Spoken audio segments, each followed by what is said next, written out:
ये कहानी एक साधारण लड़के जैक की थी। एक दिन जब वो स्कूल से लेट होकर अपने घर वापस जा रहा था, तब वो अपने डैड को देखता है जो कि टीवी देख रहे थे, लेकिन वहाँ पर कुछ सही नहीं था। उसके फादर कुछ अजीब बिहेव कर रहे थे। जैक उसके तरफ दौड़ते हुए जाता है और ये देख के चौंक जाता है कि उसके फादर मारे जा चुके हैं। जैक को इस वक्त कुछ भी समझ नहीं आता और वो अपने मॉम को बुलाने लगता है, लेकिन ऊपर से उसके मॉम की भी कोई आवाज नहीं आती। अब अगले ही पल वो देखता है कि उसकी मॉम भी मारी जा चुकी है। तभी जैक वहाँ एक आदमी को देखता है जिसने उसके मॉम को मारा था। जैक उस वक्त उसके ऊपर अटैक करने के लिए आगे बढ़ता है, लेकिन वो पर्सन एक मैजिक स्पेल की मदद से जैक को दूर हटा देता है। वहीं पर अचानक से जैक के सामने एक और लड़का आता है जो जैक से कहता है कि मैं तुम्हारा कितने सालों से इंतजार कर रहा हूँ। वो लड़का अपने मैजिकल पावर्स को एक्टिवेट करके जैक को अपने कंट्रोल में लाने की कोशिश करता है, लेकिन इससे पहले कि उसका मैजिक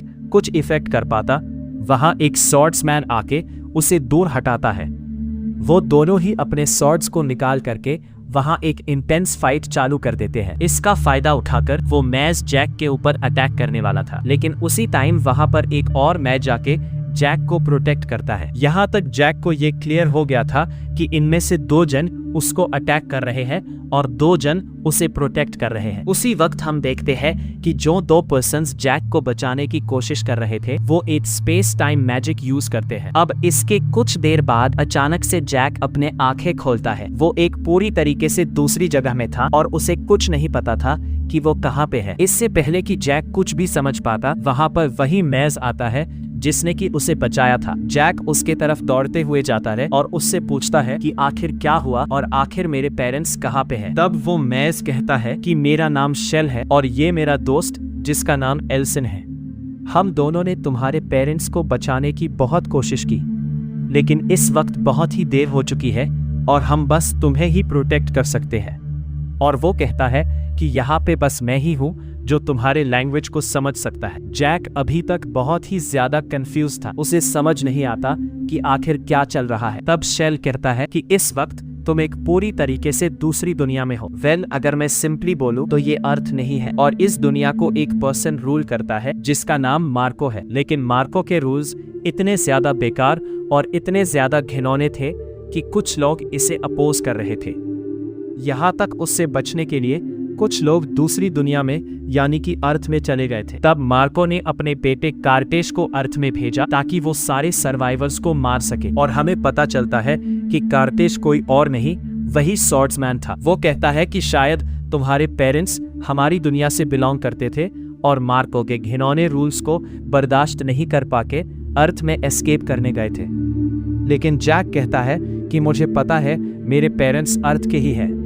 मुझे तुम्हारी बातों में थोड़ा सा भी विश्वास नहीं है कि तुम सच बोल रहे हो। तब हमें पता चलता है कि कार्टेश इस दुनिया का one of the strongest swordsman में से है, और वो मैज और कोई नहीं, उसका असिस्टेंट था जिसका नाम रियन था। और ये दोनों कोई मॉन्सेस से कम नहीं है, इनके अंदर थोड़ी सी भी ह्यूमैनिटी नहीं बची। वेल, जैक इस वक्त ये सब बातें नहीं करना चाहता और यहाँ से निकल जाता है। जैसे ही जैक थोड़ा सा आगे जाता है तो वहाँ पे एक लड़की होती है। वो लड़की जैक को बुलाती है, लेकिन जैक को उसका लैंग्वेज समझ नहीं आता। उस वक्त जैक को वो एक अजीब टाइप का पेंडेंट पहनाती है, जिसके बाद उसे सारे लैंग्वेज अचानक से समझ आने लगते हैं।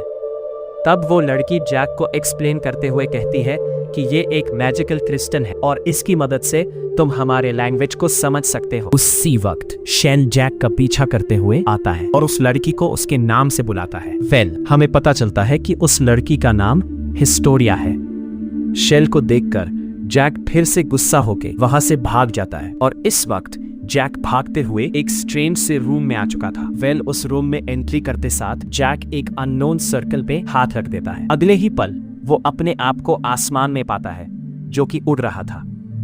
यहाँ तक उसके साइड में ड्रैग्स तक उड़ रहे थे, लेकिन अचानक से वहाँ का एटमॉस्फेयर पूरी तरीके से चेंज हो जाता है। वहाँ अचानक से बहुत सारे खतरनाक हमले होने लगते हैं, इतने खतरनाक अटैक्स जो कि ड्रैगन तक को मार देते हैं। वहीं पे कुछ फ्लाइंग सर्पेंट्स आके बाकी सारे क्रीचर्स को भी मार रहे थे। अचानक से जैक उठता है और रियलाइज करता है कि ये सभी कुछ एक विजन था। जैक के साइड में हिस्टोरिया बैठी थी, जो कि उसे कहती है कि ये कोई विजन नहीं था, ये क्लैमिटी 3 साल पहले सच में हुई थी और ये अटैक मार्को के द्वारा किया गया था, जो कि एक बहुत ही मिस्टिकल अटैक था। इस अटैक से वो ड्रैग्स और यूनिहॉर्न्स के पावर्स छीनना चाहता था। हालांकि जैक को इन सब के बारे में कोई आइडिया नहीं है, तो वो उन्हें सब कुछ पहले से बताती है।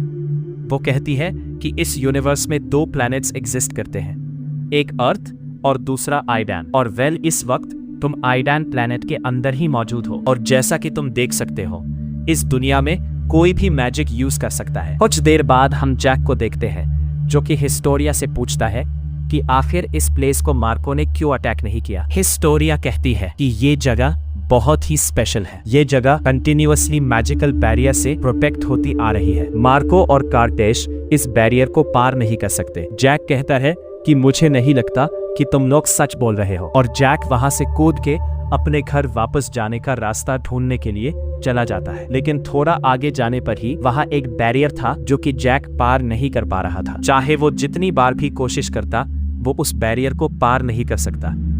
जैक पूरी तरीके से टूट जाता है क्योंकि उसके पेरेंट्स भी अभी उसके पास नहीं है। तब वहां पर हिस्टोरिया आके जैक को कंफर्ट करती है। जैक हिस्टोरिया से कहता है कि क्या ये फेयर था कि मेरे पेरेंट्स को मार दिया गया बस इसीलिए क्योंकि वो अर्थ में रह रहे थे, और इसका कोई प्रूफ भी नहीं है कि वो इस दुनिया से थे। हिस्टोरिया कहती है कि कार्टेश तब तक हमला नहीं करता जब तक कोई वो मैजिक सेंस नहीं कर लेता। ये सुन के जैक को लगता है कि कहीं वो तो कारण नहीं, क्योंकि जब वो अर्थ में था तब उसे बहुत स्ट्रेंज ड्रीम्स आते थे। उसी वक्त हिस्टोरिया अपने मैजिक का यूज करके उसके इंजरीज को हील कर देती है, जो देखकर जैक चौंक जाता है। हिस्टोरिया कहती है कि मैं भी अर्थ से आई हूँ। वेल, मेरे ऊपर भी कार्टेश ने बहुत बार हमला किया है, लेकिन शेल ने मेरे को हर बार सेव किया, और इस बार वो मेरे को मैजिक सिखा रहा है। कुछ टाइम बाद वहां पर एल्सन आता है, जो कि उससे कहता है कि मैं तुमसे माफी मांगता हूँ। इससे पहले मैंने अपने आप को इंट्रोड्यूस नहीं किया, लेकिन मैं इस ग्रुप का लीडर हूँ। तब एल्सन जैक को एक लेजेंडरी स्वर्ड देता है और कहता है कि आज से मैं तुम्हें ट्रेन करूंगा। वो कहता है कि मुझे अपने आप को डिफेंड नहीं करना। तब जैक कहता है कि मैं इतना स्ट्रांग बनूंगा कि मैं अपने पेरेंट्स को अवेंज कर सकूं। वहीं पे अगली सुबह हम एक तहसील में देखते हैं, जहां लायन कार्टेश कहता है कि हमने जैक के पेरेंट्स को मार दिया है। लेकिन कार्टेश इस चीज से बिल्कुल भी खुश नहीं था, क्योंकि उसका प्लान ये था कि वो जैक को जिंदा पकड़ सके, और रियॉन को वार्न करता है कि अपने आप कोई भी डिसीजन मत लेना। मैं ये मेक श्योर करूंगा कि इसके बाद जब भी वो मुझसे मिले वो बच नहीं पाएगा। अगले दिन हम हिस्टोरिया को देखते हैं, जो कि सब कुछ ठीक होने के बाद फिर अर्थ में वापस आ चुकी थी। क्योंकि उसके मदर और फादर मर चुके हैं, तो वो अपने ग्रैंड मदर के साथ रहती है। हिस्टोरिया अपनी ट्रेन के आने का वेट कर रही थी।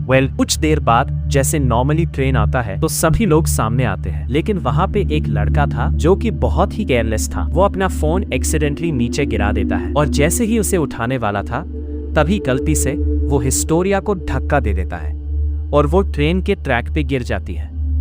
वहां मौजूद किसी को भी समझ नहीं आता कि अभी अभी क्या हुआ, लेकिन आखिरी मोमेंट में जब वो ट्रेन उसको छू पाता, उससे पहले वहां पे एक अननोन मैजिकल बैरियर उसको बचा लेता है। हालांकि ट्रेन पूरी तरीके से क्रैश हो चुका था, लेकिन वो सही थी। वहां मौजूद लोग उसकी हेल्प करते हैं, और वो लड़का भी उससे सॉरी कहता है। लेकिन हिस्टोरिया किसी से भी बात ना करते हुए वहां से निकल जाती है। वो एक दूसरे प्लेटफॉर्म में दूसरे ट्रेन में चढ़ जाती है, क्योंकि उसे डर था कि कार्टश उसके मैजिक को सेंस कर लेगा। और वो पूरी तरीके से सही थी, क्योंकि कार्टश उसको ही खोज रहा था।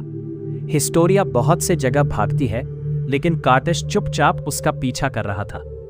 नो मैटर हिस्टोरिया कहीं भी चली जाती, कार्टश हमेशा उसके पीछे था। दौड़ते दौड़ते हिस्टोरिया अब ट्रेन के एंड में आ चुकी थी, और वो कहीं भी नहीं जा सकती थी। लेकिन लकीली उस टाइम ट्रेन एक स्टेशन में रुक जाता है। वो ट्रेन से उतरती है और एक दूसरे ट्रेन में चढ़ जाती है, लेकिन ये देख के चौंक चुकी थी कि कार्टश भी उसको फॉलो कर रहा था। हिस्टोरिया अपनी पूरी कोशिश करती है कि वो कार्टश से अपना पीछा छुड़ा सके, और फाइनली उसे एक मौका मिलता है और वो ट्रेन से बाहर निकल जाती है। लेकिन कार्टश वहां से नहीं निकल पाता और हिस्टोरिया बच जाती है। अगले ही पल हम हिस्टोरिया को अपने ग्रैंड मदर के घर में देखते हैं। वो बहुत ही ज्यादा डर गई थी और अपने ग्रैंड मदर के पास जाती है। हिस्टोरिया को ऐसा देखकर उसके ग्रैंड मदर पूछते हैं कि आखिर तुम्हें क्या हुआ। वेल ऑफ कोर्स हिस्टोरिया कार्टेश के बारे में अपने ग्रैंड मदर को कुछ भी नहीं बता सकती, तो वो सिंपली अपने ग्रैंड मदर से कहती है कि मेरा एक लड़का पीछा कर रहा था और मुझे नहीं पता कि उसे क्या चाहिए। उसके ग्रैंड मदर कहती है कि चिंता मत करो, तुम अभी घर में हो और तुम्हें कोई भी कुछ नहीं कर सकता। वहीं पे अगले सीन में हम जैक को देखते हैं जो कि एलिसन के साथ बहुत ही कड़ी ट्रेनिंग कर रहा था। ट्रेनिंग करते करते जैक को भी 4 महीने गुजर चुके थे और अब फाइनली जैक थोड़ा बहुत स्वॉर्ड चला सकता था, लेकिन ऐसे स्वॉर्ड्स प्ले से वो एलिसन को कभी भी नहीं हरा सकता। एलिसन उसे बहुत ही इजीली एक ड्यूल में हरा देता है। जैक कहता है कि आखिर मैं तुम्हें क्यों नहीं हरा पाता।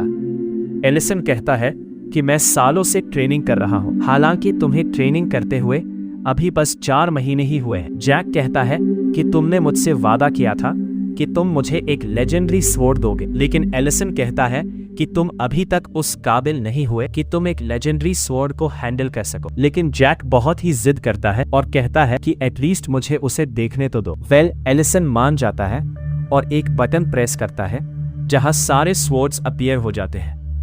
तब एलिसन कहता है कि इनमें से एक स्वॉर्ड बहुत ही स्पेशल है और मेरी फेवरेट है, लेकिन जैक का ध्यान बस एक ही स्वॉर्ड की तरफ जा रहा था और कुछ नहीं, वो एक लेजेंडरी स्वॉर्ड था। जैक उस स्वॉर्ड के पास जाता है और देखता है कि यह स्वॉर्ड तो बहुत ही ऑसम है। एलिसन कहता है कि यह स्वॉर्ड एक ड्रैगन स्वॉर्ड है, क्योंकि इस स्वॉर्ड को एक ड्रैगन फायर में बनाया गया था। बहुत ही पुराने टाइम में इसे एक लेजेंडरी स्वॉर्ड्समैन वील्ड करता था और ऐसा कहा जाता है कि इस स्वॉर्ड को बस वही यूज कर पाएगा जो कि कार्टेश से लड़ने वाला है। जो भी इस स्वॉर्ड का यूज करेगा, कार्टेश उसका सबसे बड़ा दुश्मन हो जाएगा। ये सब सुन के जैक उस स्वॉर्ड को पकड़ने वाला था, लेकिन एलिसन चिल्लाता है। वो कहता है कि इस स्वॉर्ड को गलती से भी मत छूना वरना तुम जल जाओगे। जैक हंसता है और कहता है कि तुम मजाक कर रहे हो, है ना? एलिसन कहता है कि मैं कोई मजाक नहीं करता।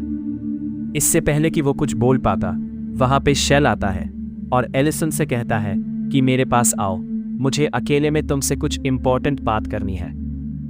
जैक वहां से बाहर चले जाता है, लेकिन चुपचाप उनकी बात सुन रहा था। तब शेल कहता है कि हिस्टोरिया के ऊपर कार्टेश ने हमला किया था। यह सुनकर एलिसन कहता है कि अगर ऐसा है तो उसे यहाँ रहना चाहिए, लेकिन हम उसे फोर्स नहीं कर सकते क्योंकि उसके पास अभी भी एक फैमिली बची है।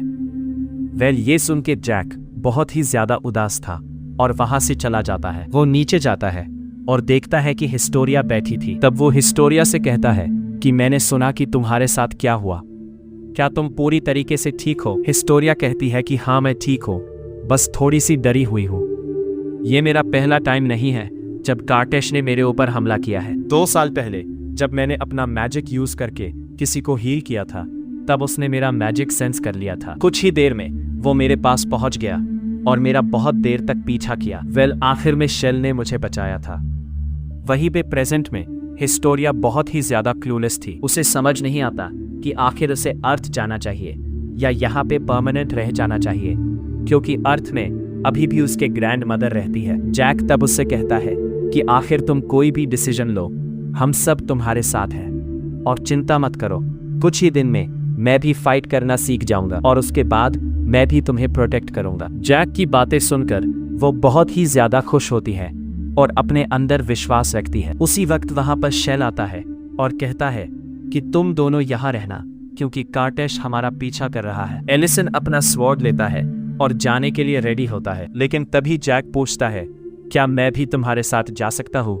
लेकिन वो कहता है कि तुम अभी तक तैयार नहीं हो। शेल और एलिसन वो दोनों थे जो कि कार्टेश से लड़ने वाले हैं। वो वहां मौजूद क्रिस्टल का इस्तेमाल करते हुए कार्टेश का लोकेशन ट्रैक करके वहां से टेलीपोर्ट कर लेते हैं। वहीं पे हम कार्टेश और उस मेज को देखते हैं जो कि अर्थ में 2 लोगों को हंट कर रहे थे, क्योंकि ये दोनों भी अपनी जान बचा के अर्थ में रहने आ गए हैं। वहीं पे रियान अपना मैजिक यूज करते हुए उस लड़की के ऊपर हमला करता है। वो लड़की अपने आप को अपने मैजिक की मदद से डिफेंड करती है, जिससे कि ये रिवील हो जाता है कि वो आइडान की एक सिटीजन है। वहीं पे दूसरा पर्सन इसका मौका उठा के वहां से निकल जाता है, लेकिन कार्टेश उसके पीछे आ चुका था और एक बहुत ही स्ट्रेंज मैजिक की मदद से उसे इंस्टेंटली मार देता है। बस उसी मोमेंट में शेल और एलिसन वहां पहुंच जाते हैं। रियान उस लड़की को पूरी तरीके से मारता है और शेल के ऊपर एक मैजिकल अटैक करता है। वहीं पे एलिसन कार्टेश का मुकाबला करते हुए एक डुएल में फाइट कर रहा था। वहीं पे रियान एक और मैजिकल अटैक शेल के ऊपर परफॉर्म करता है। शेल उस मैजिकल अटैक को डज कर लेता है, लेकिन उसी वक्त रियान अपने मैजिक के डायरेक्शन को चेंज कर देता है और इस अटैक से शेल को एक बहुत ही सीरियस इंजरी हो जाती है। एलिसन शेल की इस सिचुएशन को देख के उसके पास जाता है और उससे कहता है कि हमें यहाँ से निकलना होगा। और बस आखिरी मोमेंट में शेल अपने टेलीपोर्टेशन को ऑन करता है और वहां से एस्केप कर लेता है। वहीं पे वापस कैंपस में जैक अपनी ट्रेनिंग कर रहा था और जब उसे बाहर से कुछ आवाजें आती है तो वो चेक करने जाता है। उसी वक्त वहां पे विक्टोरिया आती है और एलिसन उसे हील करने कहता है। विक्टोरिया कहती है कि मैं ट्राई कर सकती हूँ, लेकिन उससे पहले हमें यहाँ से बाहर जाना होगा, क्योंकि बाहर ओपन एयर में उसकी पावर और ज्यादा स्ट्रांग हो जाती है। और फाइनली हिस्टोरिया बाहर जाके उसे हील करने में कामयाब होती है। शेल विक्टोरिया का शुक्रिया अदा करता है और कुछ देर के लिए रेस्ट करता है। इसके बाद ही हिस्टोरिया जैक के पास आती है और उसे सारा कुछ बताती है। जैक ये सुन के कहता है कि बहुत बढ़िया, तुम एक बहुत ही अच्छी मेज हो। लेकिन हिस्टोरिया कहती है कि मैं कोई मेज नहीं, मैं तो उसके बराबर भी नहीं आ सकती, लेकिन मैं एक दिन उसकी तरह बनना चाहती हूँ, जो कि इस दुनिया का सबसे बड़ा मेज है। वो उस मेज के बारे में थोड़ी इंफॉर्मेशन देती है। इसका नाम लाई है और इसके पास एक वेपन था, लेकिन वो वेपन यहाँ से बहुत सालों पहले चोरी हो चुका है। तब हिस्टोरिया कहती है कि मैं शेल की हेल्प करना चाहती थी, लेकिन मैं इतनी वीक हूँ कि मैं आखिरी टाइम भी उसकी हेल्प नहीं कर पाई। तब जैक अपने आप से एक क्वेश्चन पूछता है कि आखिर हम कार्टेस से क्यों हार जाते हैं। ये सोचते हुए वो दौड़ते हुए उस क्रिस्टल के पास जाता है और उसे कहता है कि मुझे बताओ आखिर कार्टेस इस वक्त कहाँ पे है। क्रिस्टल उसे दिखाता है कि आखिर कार्टेस इस वक्त कहाँ पे मौजूद है। तभी जैक क्रिस्टल से कहता है कि मैं दूर से उन दोनों के ऊपर नजर रखना चाहता हूँ। क्रिस्टल इसको अलाउ करता है और जैक एक इमेज फॉर्म में वहां पर प्रेजेंट था। अब जैक देखता है कि कार्टेस के पास एक तरह की बुक है, लेकिन इससे पहले कि कार्टेस उस बुक को खोल पाता, वो जैक को नोटिस कर लेता है और अपने मैजिक की मदद से वो जैक को कंट्रोल करने की कोशिश करता है। लेकिन मैजिक इफेक्ट करने से पहले हिस्टोरिया उसे उठा देती है। तब कार्टेस रियॉन से कहता है कि कोई हमें देख रहा था और प्रोबेबली ये शेल के टीम में से ही कोई एक होगा। वो कोई भी हो, बहुत ही जल्दी मरने वाले हैं। वहीं पर हम देखते हैं कि जैक को होश आता है और सभी लोग वहां पे थे। शेल और एलिसन को पता चल जाता है कि जैक ने अभी क्या करने की कोशिश की थी और एलिसन जैक से कहता है कि तुमने जो अभी किया वो बहुत ही बेवकूफी भरा काम था। अगर कार्टेस चाहता तो वो तुम्हें 1 सेकंड के अंदर मार सकता था। लेकिन जैक कहता है कि ये कैसे मुमकिन हो सकता है, मैं तो वहां पे था भी नहीं। शेल एक्सप्लेन करता है कि कार्टेस की पावर अपने माइंड से कंट्रोल होती है। वो किसी भी माइंड और सोल को कंट्रोल करके उसे मार सकता है। ये दोनों ही केसेस बहुत ही ज्यादा बुरे हैं, क्योंकि अगर तुम कंट्रोल हो जाते हो तो वो इस फॉरेस्ट में एंट्री ले सकता है और उसके इस फॉरेस्ट में आने से चीजें बहुत ज्यादा बिगड़ सकती है। जैक उनसे माफी मांगता है और कहता है कि आगे मैं ऐसा कुछ नहीं करूंगा। वो दोनों वहां से चले जाते हैं, लेकिन हिस्टोरिया समझना चाहती थी कि आखिर जैक ने वहां क्या देखा।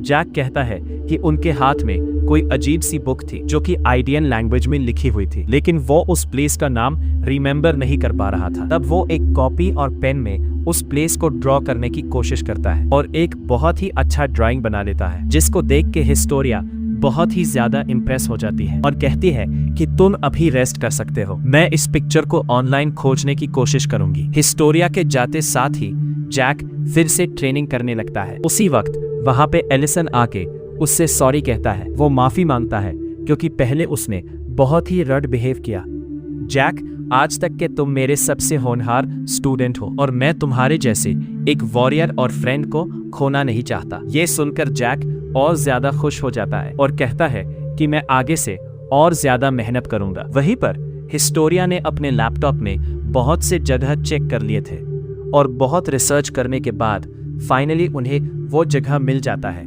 जो कि वो ढूंढ रहे थे।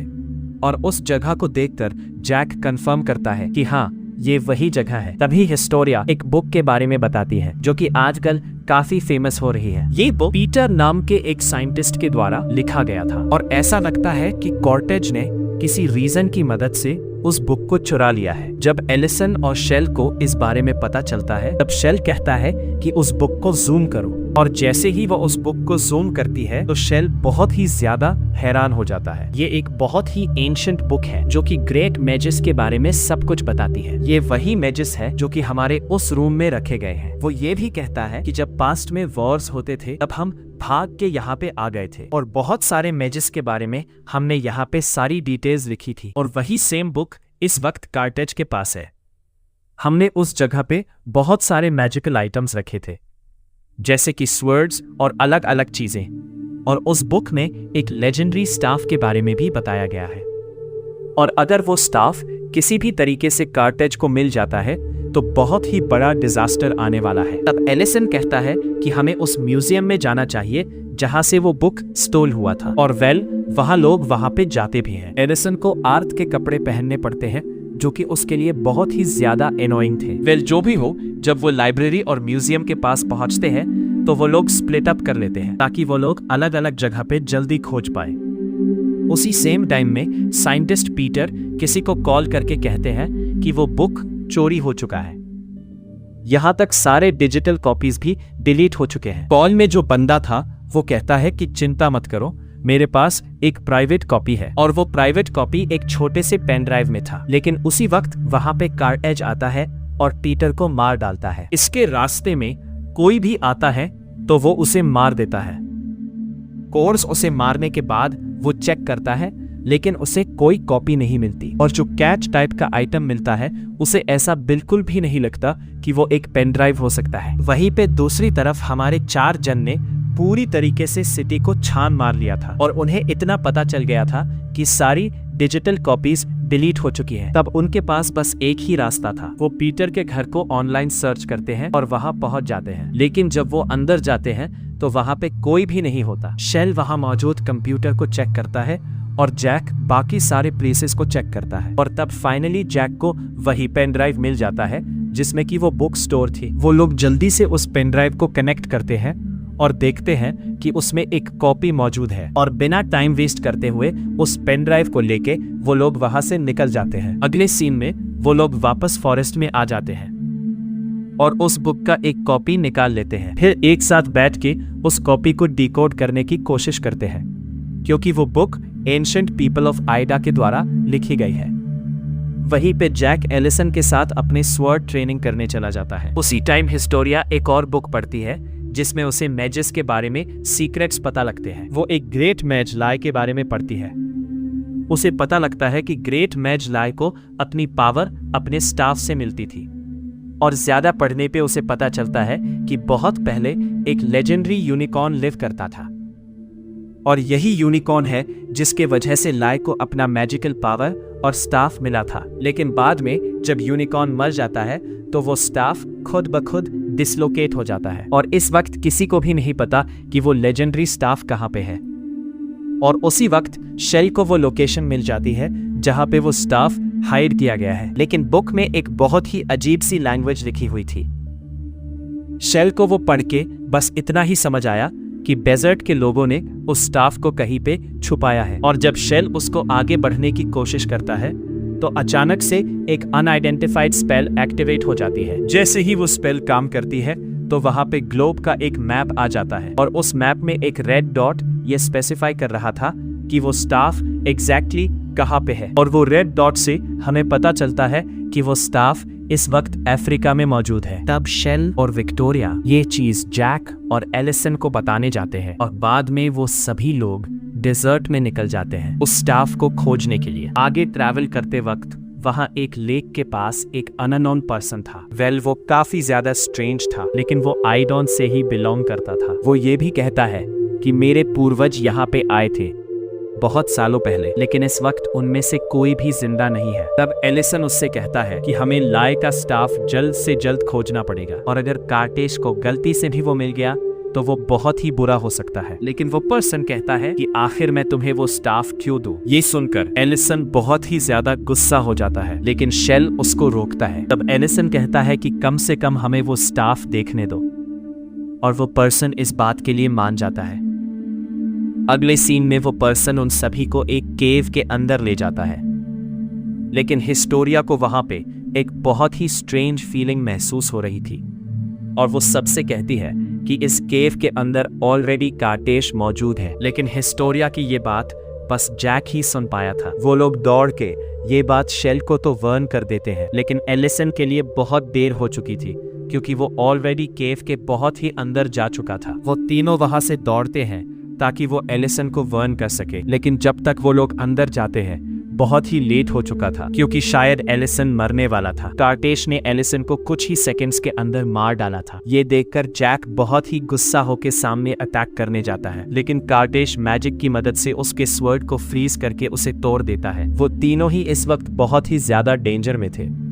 नहीं पता कैसे एक बहुत ही स्ट्रेंज सी चीज हो जाती है। लेजेंडरी मैजिकल स्टाफ अचानक से हिस्टोरिया के हाथ में आ जाती है और बिना टाइम वेस्ट करते हुए एक प्रोटेक्शन स्पेल की मदद से हिस्टोरिया जैक को बचा लेती है। ये देखकर कार्टेश कहता है कि वो स्टाफ मेरे हवाले कर दो, लेकिन हिस्टोरिया कहती है कि ये स्टाफ बस मैं ही यूज कर सकती हूँ। कार्टेश कहता है कि अगर ऐसा है तो मैं तुम्हें भी लेके जाऊंगा, और अगर तुम मेरे साथ आओगी तभी एलिसन यहाँ से जा सकता है, और अगर तुम ना बोलोगी तो मैं इसे मार सकता हूँ। ये देखकर कि हिस्टोरिया के पास और कोई चॉइस नहीं है, वो आगे जाने वाली थी। जैक उसे रोकता है, लेकिन हिस्टोरिया के पास और कोई ऑप्शन नहीं था। उसी वक्त पीछे से शेल आता है और अपने टेलीपोर्टेशन मैजिक से वो तीनों वहां से टेलीपोर्ट हो जाते हैं। ये देखकर रियान बहुत ही ज्यादा गुस्सा हो जाता है, लेकिन कार्टेश बहुत ही शांत था। वो कहता है कि चिंता मत करो, वो लोग जल्द ही हमारे पास वापस आएंगे क्योंकि एलिसन हमारे साथ है। और अब हम देखते हैं वो सीन जब वो लोग रिटर्न होके वापस फॉरेस्ट के अंदर जा चुके थे, जहां जैक बहुत ही ज्यादा गुस्सा था क्योंकि वो एलिसन को वापस नहीं ला पाए। हालांकि शेल कहता है कि उस वक्त हमारे पास और कोई चॉइस नहीं था, क्योंकि अगर विक्टोरिया उसके पास चली भी जाती फिर भी वो हम दोनों से लड़ता और हमें कैप्चर कर लेता। अगर एलिसन कॉन्शियस होता तो वो भी हमें यहाँ से भागने ही कहता। हालांकि शेल को फाइट के दौरान एक बहुत ही इंपॉर्टेंट चीज याद आती है, तो वो वहां पे बैठ जाता है और एक्सप्लेन करना चालू करता है। वो कहता है कि बहुत सालों पहले जब मार्ग ने आइडॉन के ऊपर हमला किया था, तब एक लेजेंड था जो कहता था कि उसका अंत एक यूनिकॉर्न या फिर एक ड्रैगन के द्वारा होगा, और यही रीजन है कि उसने इस दुनिया में सारे ड्रैग्स और यूनिकॉर्न्स को मार डाला है। वो कंटिन्यू करते हुए कहता है कि मैं उस दिन वहां पे मौजूद था और मैंने अपने आंखों से देखा है कि सारे यूनिकॉर्न्स मारे गए थे, लेकिन वहां पे फिर भी एक बेबी यूनिकॉर्न बचा हुआ था जो कि अभी अभी जन्मा था। तब शेल उस यूनिकॉर्न को लेता है और एक सेफ टावर में रख देता है। और जहां तक एलिसन की बात आती है तो उसे भी सेम तरीके से एक आखिरी ड्रैगन मिला था। तब सारे मैजेस एक जगह आते हैं और उस यूनिकॉर्न और ड्रैगन को एक सेफ एरिया में टेलीपोर्ट कर देते हैं। उन्हें एक ऐसे जगह पर छुपाया गया था जहां मार्को और कार्टेश कभी नहीं पहुंच सकते, और वो जगह जहां आइडॉन की आखिरी होप को छुपाया गया था, अब वो कोई और जगह नहीं अर्थ थी। वो जब से उन्हें छुपाया गया है उन्हें अभी तक किसी ने भी नहीं देखा, लेकिन इतना पक्का है कि वो अभी तक जिंदा है।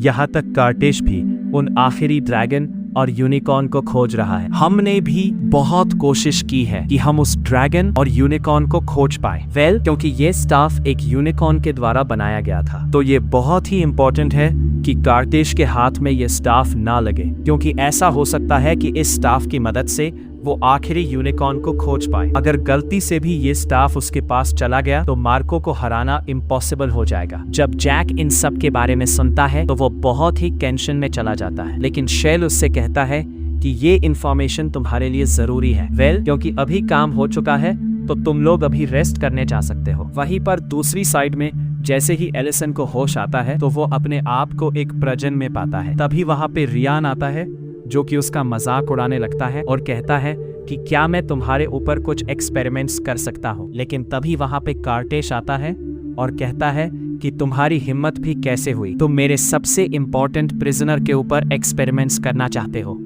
ये बात ध्यान में रखना, अगर वो मरा तो मैं तुम्हें भी मार दूंगा, लेकिन जब तक वो नहीं मरता तब तक मुझे चलेगा। तुम उसके साथ कुछ भी करो, बस इतना ध्यान रखना कि वो मरना नहीं चाहिए। वहीं पे कुछ घंटों बाद हम फॉरेस्ट में देखते हैं जहां सभी लोग क्रिस्टल के सामने थे और उन्होंने ये पता लगा लिया था कि एलिसन को उन्होंने कहां पे रखा है। एलिसन इस वक्त एक कैसल के अंदर है जो कि बहुत सारे इनह्यूमन मॉन्स्टर्स गार्ड कर रहे हैं और यहाँ पे एंट्री करना बहुत ही ज्यादा मुश्किल होने वाला है। जैक कहता है कि चिंता मत करो, मैं एलिसन को खुद बचाऊंगा, जहां तुम दोनों उन गार्ड्स को डिस्ट्रैक्ट करके रखना। तब शेल कहता है कि ये बिल्कुल इम्पॉसिबल है, तुम्हारे पास एक वेपन तक नहीं है। तब जैक कहता है कि अगर ऐसी बात है तो टाइम आ चुका है, मैं अपना वेपन ले लूं। अगले सीन में हम उन सभी को स्टोरेज में देखते हैं और अजीब बात यह है कि जैक लेजेंडरी स्वॉर्ड लेने वाला था। जैक आगे जाता है और उस स्वॉर्ड को पकड़ने वाला था। शेल उससे कहता है कि नहीं रुको, वरना तुम मारे जाओगे। लेकिन बहुत ही देर हो चुकी थी और जैक उस स्वॉर्ड को क्यूरोसिटी के मारे पकड़ चुका था। हालांकि सब लोग ये देख के हैरान थे कि जैक को कुछ भी नहीं होता। जैक सिर्फ उस स्वॉर्ड को पकड़ ही नहीं सकता था, मानो वो स्वॉर्ड बिल्कुल ऐसे कह रही थी कि उसने जैक को अपना सेकंड वेल्डर चुना है।